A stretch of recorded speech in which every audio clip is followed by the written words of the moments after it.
Hi అండి. Today పొదరిల్లు episode ఏం జరిగిందో చూద్దామా? వేయండి, ఇంకో రెండు వేయండి. చక్రీని అంటారా మీరు? చక్రీ వేయన్నయ్య, ఏ వదినా, ఇంకో రెండు వెయ్యి. ఏ భలే భలే వదినా, ఏ ఇంకో రెండు వెయ్యి. ఒరే, నీ వల్ల నేను దెబ్బలు తినాల్సి వస్తుందిరా. నేనేమి పెద్దన్నయ్య పెళ్ళి జరగనివ్వకుండా ఉండను వదినా, నాకు ఇష్టమే అని అంటాడు. ఒరే, మేమందరం ఉన్నాం కదరా, నువ్వేమీ ఫీల్ అవ్వకరా అంటే, కాదన్నయ్య, నేనేమీ అనట్లేదన్నయ్య, చిన్నప్పటి నుంచి అమ్మ లేదు కదా, అంతే తప్ప కానీ ఏమీ లేదన్నయ్య అని చెప్తాడు. ఈ లోపల పెళ్ళోళ్ళకి ఫోన్ చేసి, అంకుల్, మాకు ఈ పెళ్ళి ఇష్టమే, మీ కండిషన్స్ మాకు ఇష్టమే, రేపు పొద్దున్న మాట్లాడుకుందాం రండి అంటే, అలాగే బాబు, ఇవన్నీ మీ అన్నయ్యకి చెప్పారు కదా, చెప్పేవండి అని చెప్పేసి అతనితో మాట్లాడతాడు. అతనితో మాట్లాడేసరికి ఇంకా అందరికీ సంతోషంగా ఉంటుంది, పెళ్ళి కుదురుతుంది అని. కానీ ఓ పక్కన పెద్ద ఆయనకి చెప్పాలి కదా. ఇప్పుడు మహాలక్ష్మి వెళ్ళి చెప్పుద్దనమాట.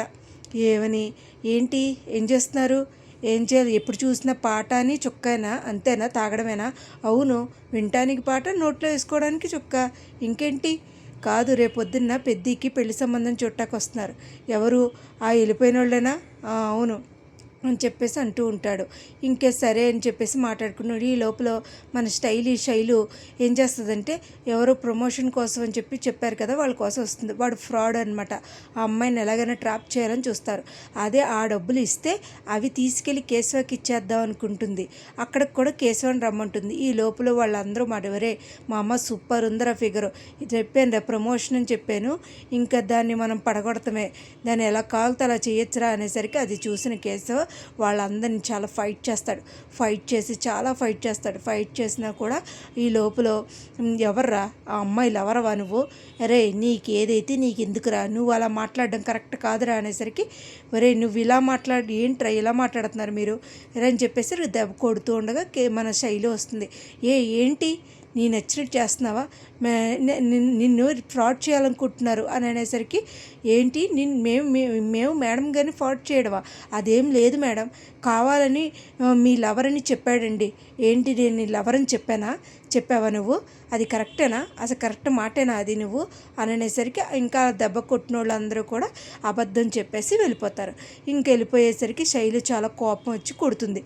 ఒక్క గోప మీద తెచ్చుకునేసరికి ఇంకేం మాట్లాడకుండా కేశవ, ఇది ఎలా నిరూపించడం మనకి తెలియదు కదా అన్నట్టుగా ఇంకా అలా ఉండిపోతూ ఉంటాడు. ఇలా ఉండిపోయేసరికి ఇంకా శైలు మటుకి చాలా కోపం వచ్చి ఎప్పుడు నీ మొహం చూపించుకుంటూ ఉంటుంది.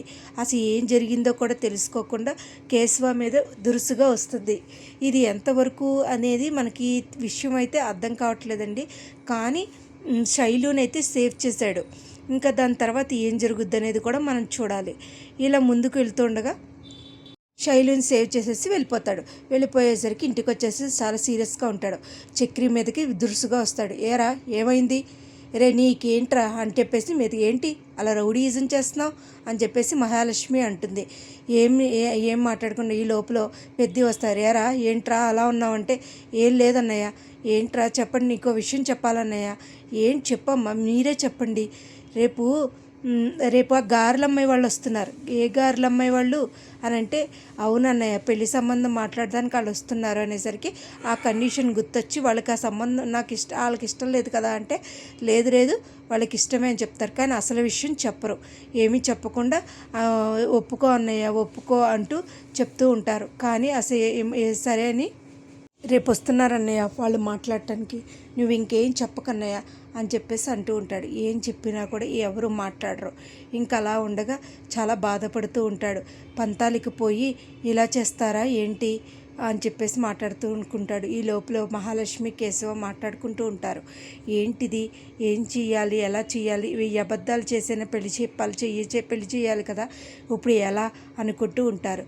ఈ లోపల మన మాధవ పెద్ద ఏం చేస్తాడు అంటే, ఏం చేయాలో తెలియక ట్యాప్ వదిలేస్తూ ఉంటాడు, పని వదిలేస్తూ ఉంటాడు. ఈ లోపల మహాలక్ష్మి వచ్చి, పెద్ది ఎందుకు అలా ట్యాప్ వదిలేస్తారు అనేసరికి, అంటే అదనపుగా ఉన్నారేంటి పెద్ది అంటే, అదేం లేదమ్మా, వీళ్ళు తమ్ముళ్ళు గాయత్రి కన్నా ముందు నా పెళ్లి చేయాలని పంతంతో ఉన్నారు, అది వాళ్ళకి తెలియట్లేదంటే, అదేం లేదు పెద్ది, పర్వాలేదు, మీరేమీ అనుకోవద్దు, కానీ ఆ అమ్మాయి మంచిదే, ఆ అమ్మాయిని మీరు చేసుకోండి అని చెప్పేసరికి, నీకు తెలియదమ్మా అన్నా కూడా ఏ మాట విండి. ఈ లోపల బయట నుంచి వచ్చిన తమ్ముడికి ఐస్ క్రీమ్ ఇస్తాడు. ఐస్ క్రీమ్ ఇచ్చి బాదం పాలు ఇస్తాడు. బాదం పాలు ఇచ్చేసరికి వద్దన్నయ్య, ఏంట్రా ఎందుకు అలా ఉన్నావు, నాకు చెప్పాల్సిందే అంటాడు.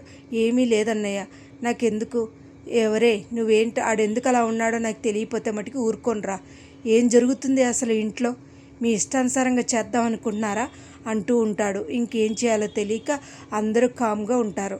సరే కదా అని చెప్పేసి ఎవరికాళ్ళు మాట్లాడకుండా ఉంటారు. ఇవాళ ఎపిసోడ్ అయితే ఇదేనండి. పెళ్ళోళ్ళు వచ్చి అసలు విషయం బయటపడి పెద్ద ఒప్పుకుంటాడా, లేకపోతే ఏం జరుగుద్ది, గాయత్రితో పెళ్లి జరుగుతుందా, లేకపోతే అసలు పెళ్ళే చేసుకోడా అనేది మనం కమింగ్ ఎపిసోడ్లో చూడాలండి.